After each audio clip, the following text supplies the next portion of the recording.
Class 12 biology lesson 5 part 3 प्रभावी लक्षण प्रभावी लक्षण। जिसमें सर आपका बहुत बहुत स्वागत करते हैं एक बार फिर। आज हम लोग क्लास 12 बायोलॉजी लेसन 5 पार्ट 3 के बारे में अध्ययन करने के लिए जा रहे हैं। इसके पहले 2 पार्ट इस चैप्टर का आपको दिया जा चुका है, अच्छी तरह तीसरा पार्ट है।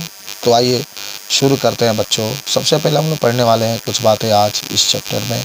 प्रभावी लक्षण क्या होते हैं, ठीक है, फिर उसके बाद से अप्रभावी लक्षण क्या होता है, और मेंडल अपना प्रयोग मटर के पौधे पर क्यों किया, ठीक है।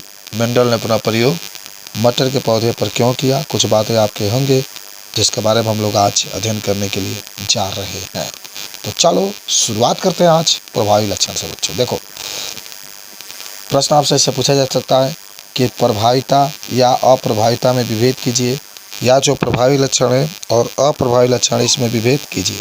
देखो बच्चों, आप कहेंगे कि प्रत्येक जीवधारी के लक्षण इकाइयों के रूप में होते हैं। इकाई का मतलब है कि उसके अंदर उपस्थित होते हैं, और जो जीन होता है ना, वह आनुवांशिक लक्षण को एक पीढ़ी से दूसरे पीढ़ी में लगे। तो कह रहे हैं कि प्रत्येक जीवधारी के लक्षण इकाइयों के रूप में होते हैं।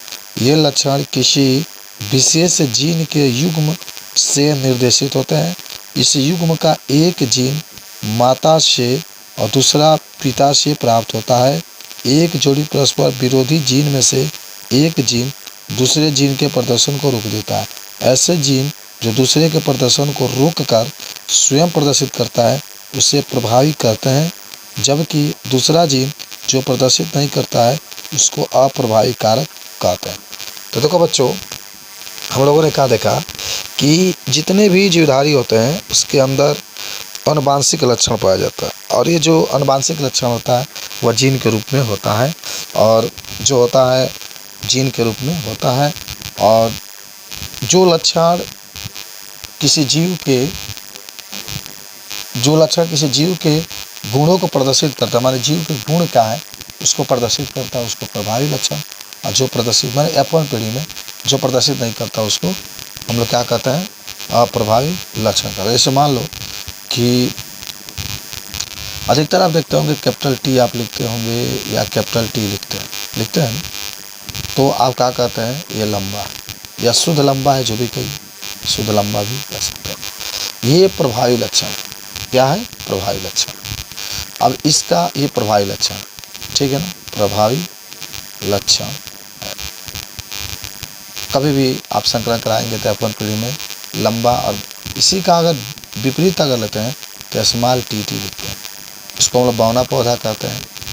और ये क्या होता है, अप्रभावी होता है। यानी F1 पीढ़ी में जब हमारे संतान उत्पत्ति होगी, इन दोनों के बीच में जब संकलन कराने के बाद जब संतान की उत्पत्ति होगी तो संतान इस टाइप का ही बनेगा, कैपिटल T स्मॉल टी, माने यहाँ भी लंबा ही बनेगा। यानी जो लक्षण दिखाई दे रहा है कि लंबा पौधा बन रहा है, इसको हम लोग कहेंगे प्रभावी लक्षण। देखो कैपिटल T है, स्मॉल टी जब बनेगा तो कैपिटल T तो प्रभावी पहले ही आप कहें तो दाब देगा, माने ये अपना लक्षण माने लंबापन का लक्षण दिखाएगा। लेकिन जो बौनापन है, जो ये बौना के लिए दिखा रहा था ना, इसके लक्षण को दाब देगा, इसके लक्षण को प्रदर्शित नहीं करेंगे। इसलिए हम लोग क्या कहते हैं, ये जो आप देख रहे हैं इसको हम लोग कहते हैं जो लक्षण प्रभावी या अप्रभावी। अब इससे का आप अगर पुष्प की बात करते हैं तो आप अगर चाहें तो लाल पुष्प और सफ़ेद पुष्प की भी बात कर सकते हैं। बात समझ लो, मान लो कि हमारे पास क्या है, डबल R, तो लाल पुष्प होगा, और जो लाल पुष्प होगा वो क्या होगा, प्रभावी होगा, ठीक है।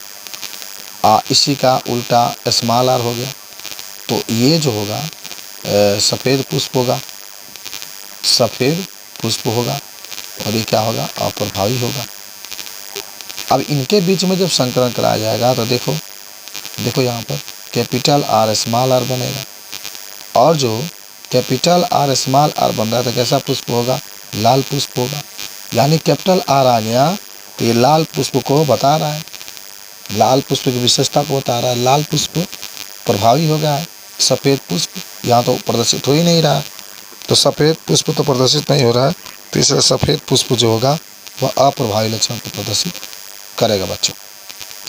तो अगर इस तरीके के जो होते हैं बातें आपके पूछती है प्रभावी लक्षण अप्रभावी लक्षण में, तो आप तुरंत इस बात को बता सकते हैं कि जो कैपिटल वाले जो भी अक्षर होंगे वो प्रभावी को प्रदर्शित करेंगे और स्मॉल वाले जितने भी अक्षर होंगे उसको अप्रभावी को प्रदर्शित करेंगे। जैसे देख रहे हैं कि कैपिटल आर है, दोनों हैं तो लंबा होंगे या लाल होंगे। रेड कहिए कैपिटल आर है तो ये कहीं भी कैपिटल आर किसी के साथ अगर आ गया तो समझो कि वह लाल पुष्प कहलाएगा। ठीक है। उसके बाद से अब जो बात होती है यहाँ पर सफ़ेद पुष्प होता है तो ई स्मॉल आर है तो कहीं भी ये रहेगा तो अप्रभावी रहेगा। माने प्रभावी लाल पुष्प हो जाएगा, अप्रभावी सफ़ेद पुष्प हो जाएगा। प्रभावी मान लो एक लंबा और बौना पौधा लेते हैं तो लंबा पौधा प्रभावी हो जाएगा, बौना पौधा अप्रभावी होगा।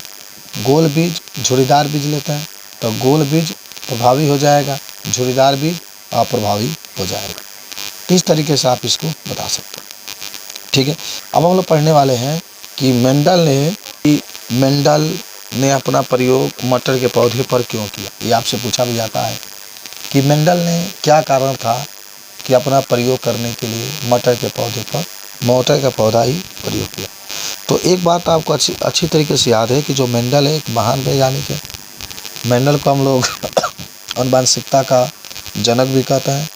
मेंडल जो था वह चर्च में मटर के पौधों को लगाया था और मटर के पौधे पर उसने बहुत ज़्यादा प्रयोग किया। 7 वर्षों तक प्रयोग किया और 7 वर्षों तक प्रयोग करने के बाद वो अपना नियम दिया। वो अपना जो जितने भी नियम था उसको बनाया दिया। वह ऑस्ट्रिया का एक महान वैज्ञानिक था जिनको हम लोग आनुवंशिकता का जनक कहते हैं। तो आखिर मेंडल ने मटर के पौधों को क्यों चुना, बहुत सारे वैज्ञानिक ये सोचते हैं। तो आइए कि मेंडल ने अपना प्रयोग मटर के पौधे पर क्यों किया। ये आपसे प्रश्न पूछा जाता है कि मेंडल ने अपना प्रयोग मटर के पौधे पर क्यों किया। तो देखो मेंडल द्वारा चयन किए जाने के पादप में निम्नलिखित लाभ थे। यह भी प्रश्न पूछा जाता है कि मेंडल ने अपने प्रयोग को लाभ के रूप में क्यों उसको चुना था। तो कहेंगे पहला कि मटर का पादप वार्षिक पादप है। वार्षिक का मतलब होता है कि एक वर्ष में एक बार इसको उगाया जा सकता है। वार्षिक का मतलब ये होता है कि जब आप मटर के पौधों को बोएंगे तो बस एक वर्ष में आप एक ही बार उसको बो सकते हैं। अतः इसका जीवन चक्र छोटा होता है जिससे कुछ ही समय में इसकी अनेक पीढ़ियों के अध्ययन में सुविधा मिलती है। तो हमने कहा देखा कि जो मटर के पौधे होते हैं वो मटर के पौधे एक वर्षीय होते हैं और यह माने बहुत कम समय में इसके गुण को हम लोग अध्ययन कर सकते हैं, सुविधा होती है।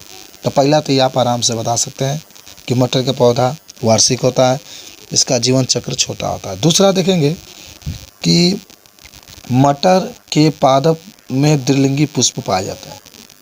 द्विलिंगी का मतलब होता है इसमें नर और मादा दोनों की उपस्थित है। पढ़े भी होंगे, बहुत सारे पढ़ते हैं हम लोग, बहुत समय से आ रहे हैं कि द्विलिंगी का मतलब होता है कि जिसमें नर और मादा दोनों पुष्प उपस्थित होता है। तो मटर का पादप में द्विलिंगी पुष्प पाए जाते हैं अर्थात नर और मादा जनन अंग एक ही पुष्प पर पाए जाते हैं। नर और मादा जो है ये दोनों एक ही पुष्प पर क्या होते हैं, पाए जाते हैं। ये भी बता सकते हैं। तीसरा कह सकते हैं कि मटर के पादप में अनेक तुलनात्मक लक्षण पाए जाते हैं। मटर के पादप में अनेक तुलनात्मक लक्षण। अब पूछिए कि तुलनात्मक लक्षण क्या होता है। तो तुलनात्मक लक्षण का मतलब होता है कि एक लंबा मटर का पौधा है तो उसका विपरीत लक्षण बौना पौधा हो जाएगा मटर का। एक हरा बीज वाला पादप पौधा है तो एक लाल बीज वाला पादप हो जाएगा। तो ये जो बातें आपको बता रहे हैं ये इसी को कहते हैं तुलनात्मक लक्षण। तो मटर के पादपों में अनेक तुलनात्मक लक्षण भी पाए जाते हैं, ये भी चीज़ को बता सकते हैं। 4 नंबर कह सकते हैं इनमें स्वपरागण की क्रिया पाई जाती है। स्वपरागण का मतलब होता है अपने आप, किसी माध्यम की आवश्यकता नहीं होती, अपने आप उसमें परागण हो जाता है, अपने आप उसमें पुष्प विकसित हो जाते हैं, किसी माध्यम की आवश्यकता नहीं होती है।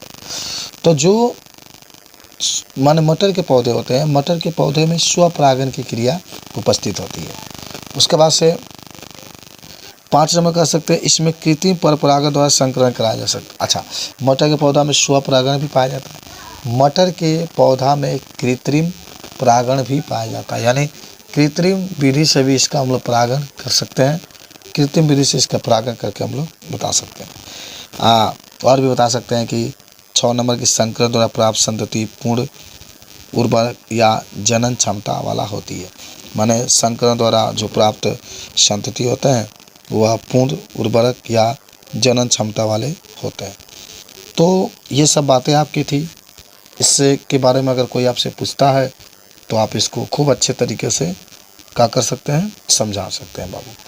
तो आज का जो टॉपिक था हमने पढ़ा, हमने देखा। अगर फिर भी आपको कोई डाउट है तो आप मुझसे पूछिएगा। बस आज का टॉपिक यहीं पे समाप्त करते हैं। धन्यवाद।